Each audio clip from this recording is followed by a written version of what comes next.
ವರಮಹಾಲಕ್ಷ್ಮಿ ಹಬ್ಬದ ಪ್ರಯುಕ್ತ ನಮ್ಮ ಮನೆಯವರು ವಿಶೇಷವಾಗಿ ವರಮಹಾಲಕ್ಷ್ಮಿ ಪೂಜೆಯನ್ನು ಮಾಡ್ತಾರೆ. ಇಡೀ ಕರ್ನಾಟಕ ಜನತೆಗೆ ವರಮಹಾಲಕ್ಷ್ಮಿ ಹಬ್ಬದ ಶುಭಾಶಯನ ಕೋರ್ತೀನಿ. ನಮಗೇನೋ ಒಂದು ಈ ವರಮಹಾಲಕ್ಷ್ಮಿ ಹಬ್ಬ ಅಂತಂದರೆ ತುಂಬ ಸಂಭ್ರಮದ ಹಬ್ಬ.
ವಿಶೇಷವಾಗಿ ಶ್ರಾವಣ ಮಾಸದಲ್ಲಿ ವರಮಹಾಲಕ್ಷ್ಮಿ ಹಬ್ಬ ಬರುತ್ತೆ.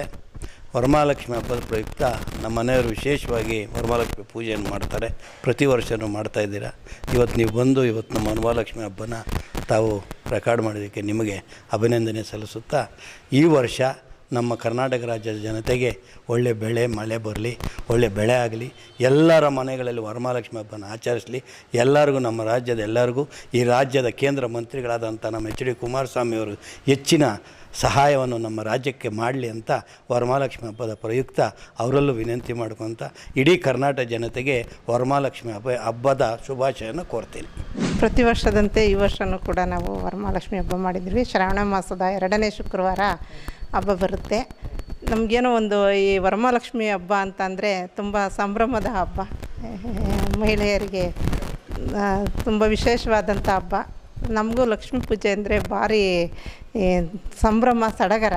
ಪ್ರತಿ ವರ್ಷದಂತೆ ಸೀರೆ ಉಡಿಸಿ ಮುಖವಾಡ ಎಲ್ಲ ಇಟ್ಟು ಹಣ್ಣುಗಳನ್ನು ಥರ ಹಣ್ಣುಗಳು ತಂದಿಟ್ಟು ಬಗೆ ಬಗೆ ಹೂವುಗಳು, ಹೂವಿನ ಹಾರ ಎಲ್ಲ ಇಟ್ಟು ತಾವರೆ ಹೂವು ಇಟ್ಟು, ವಿಶೇಷವಾಗಿ ಲಕ್ಷ್ಮಿಗೆ ತಾವರೆ ಹೂವು ಇಟ್ಟು ಹೂವಿನ ಹಾರ ತಂದು ಇಟ್ಟು ಹಣ್ಣುಗಳು ಸ್ವೀಟ್ಗಳೆಲ್ಲ ಮಾಡಿ ಪ್ರಸಾದ ಮಾಡಿ ಸ್ವಂತ ಕೈಯಲ್ಲಿ ಮಾಡಿ, ವಿಶೇಷವಾಗಿ ಏನೋ ಲಕ್ಷ್ಮಿ ಎಲ್ಲರಿಗೂ ಆರೋಗ್ಯ ಬಗ್ಗೆ ಕೊಡಲಿ, ಒಳ್ಳೆತನ ಕೊಡಲಿ, ಮಕ್ಕಳಿಗೆಲ್ಲ ವಿದ್ಯಾ ಬುದ್ಧಿ ವಿನಯತೆ ಕೊಡಲಿ ಅಂತ ನಮ್ಮ ಕೈಲಾದಷ್ಟು ಮಾಡಿದ್ದೀವಿ. ತಾಯಿ ಲಕ್ಷ್ಮಿ ಆರೋಗ್ಯ ಬಗ್ಗೆ ಕೊಟ್ಟು ಎಲ್ಲರನ್ನೂ ನಮ್ಮ ಜನರನ್ನೆಲ್ಲರನ್ನೂ ಕಾಪಾಡಲಿ ಅಂತ, ಸರ್ವರನ್ನೂ ಕಾಪಾಡಲಿ ಅಂತ ಕೇಳ್ಕೊಂಡು